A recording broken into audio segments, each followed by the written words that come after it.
Hello students, welcome to our spoken English class. Today we will learn greetings. শিক্ষার্থীরা, আমাদের ইংরেজি শেখার ক্লাসে তোমাদের স্বাগত। আজ আমরা অভিবাদন শিখব। Hello, how are you? Hello, তুমি কেমন আছো? Student, I am fine, thank you. শিক্ষার্থী, আমি ভালো আছি, ধন্যবাদ। আর তুমি? Teacher, I am fine too. Nice to meet you. শিক্ষক, আমিও ভালো আছি, তোমার সাথে দেখা হয়ে ভালো লাগলো।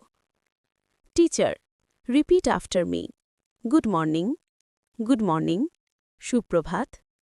Teacher, repeat, good afternoon, good afternoon, শুভ অপরাহ্ন। Teacher, repeat, good evening, good evening, শুভ সন্ধ্যা। Great, you did well. Keep practicing these greetings every day. See you in the next lesson. দারুণ, তোমরা ভালো করেছ। এই অভিবাদনগুলো প্রতিদিন অনুশীলন করো। পরবর্তী লেসনে দেখা হবে।